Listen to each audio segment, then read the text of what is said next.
Hey friends, it's Len here from 1A Auto. Today in the studio we have a third generation Jeep JK series Wrangler. We want to go over some of the top problems that we've come to find. Let's get started.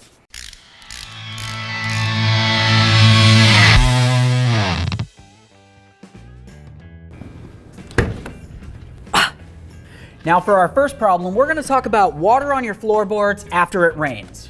Now there's a common reason why these tend to have water on their floorboards. Typically it comes down to the A-pillar seal, which is located right along here. Generally what you're going to see is a nice soft rubber seal that's right along this area, and of course that's going to do a pretty good job at keeping moisture out. Unfortunately, it's not the best at doing its job, at least not all the time.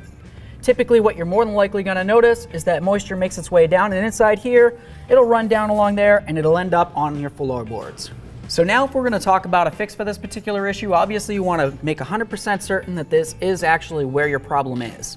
Once you've diagnosed that the problem is with your A-pillar seal right up here, they sell an improved gasket for it. I would just go ahead and replace that seal. Of course, if there's water on my floorboard, I'd want to make sure that I get all of that up and out of there ASAP. The last thing I want is my floorboards rotting out. Now the second thing I want to talk about on these Jeeps is four-wheel drive unit leaks, specifically front differential, rear differential, and transfer case leaks. Let's talk about it. Now typically on the front differentials, you're going to tend to find a leak coming along this area right here, and you might think that there's supposed to be an axle seal there, but generally the axle seal is going to be located right inside of here. So if you see fluid coming out of the end of the tube, that essentially means that debris made its way up in here and it ruined your seal that's located right there. This isn't going to be the easiest job to do. You're going to have to take apart your front differential and remove both axles to replace the seals.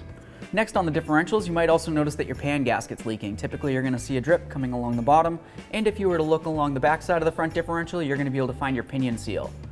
A lot of times that's going to be the area where your drive shaft is going to go into here, and if debris gets inside there, it's going to obviously cause an issue with the seal.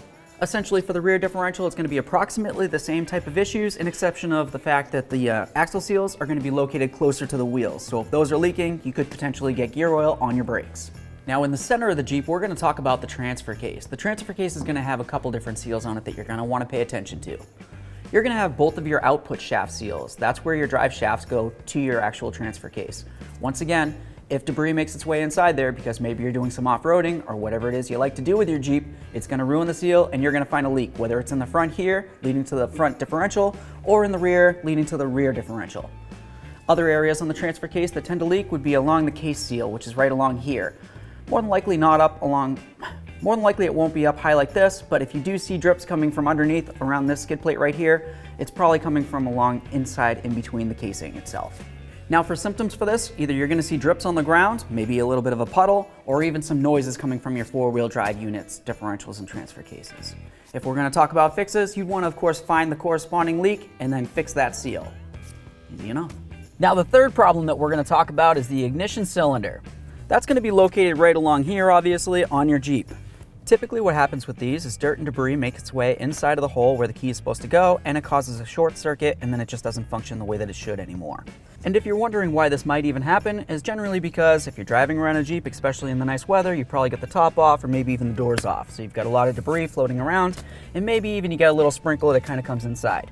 If any moisture or debris makes its way inside of this, obviously you're going to have an issue. Luckily for us, they came up with an updated ignition cylinder, which is going to help make sure that we keep all that moisture and debris out of there so it can keep functioning the way that it should for the life of the Jeep. Come on! Now for our fourth problem, we're going to talk about a starting issue on these Jeeps. Generally, if you're having an issue with starting, it's going to come down to the WCM, or the wireless control module. Inside of these Jeeps, they have a theft system. Essentially what it comes down to is inside of your key, you're going to have a little chip, and that chip that's inside the key needs to be able to communicate with the wireless control module. If for some reason they don't communicate, well then it's just not going to start up the Jeep because it thinks that somebody's trying to steal it and they're trying to put in a different type of key. And if it fails, usually you're going to have to go ahead and replace that WCM or wireless control module, and when you do that, you're going to want to program it so it works with your key. Okay, now the fifth problem we're going to talk about on these is the exhaust manifolds. On your Jeep, you're going to have an internal combustion engine, which essentially means you're going to be burning fuel and air, and it's going to be spitting out exhaust through your manifold and then down through the rest of the exhaust till it goes out the tailpipe. Now, typically what happens on these exhaust manifolds is they tend to crack. A reason why they might tend to crack could potentially be because defects in the metal, maybe an air bubble inside the casting when it was formed, or of course the fact that as exhaust manifolds heat up, they tend to expand. Maybe you go splashing in a couple puddles because you like to do a little bit of off-roading. Who doesn't with their Jeep?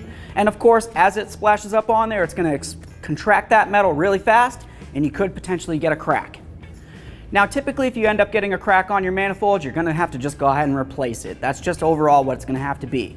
Sometimes when you go to replace your manifold, you might happen to find that you break a couple studs that hold the manifold to the engine, so that's something that you're going to have to pay attention to.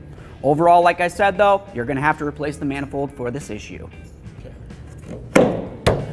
Okay friends, so I want to get back out on the trail with my Jeep, so let's get this over with. I hope you liked the video. I hope you learned a little something along the way. If you got something to say, maybe you got a story of your own, leave it in the comments section below, because I always love to hear from you. If you liked the video, smash on the like button for me. It would mean the world. While you're at it, go ahead and subscribe and ring the bell. That way there you can be kept up with all of our latest content.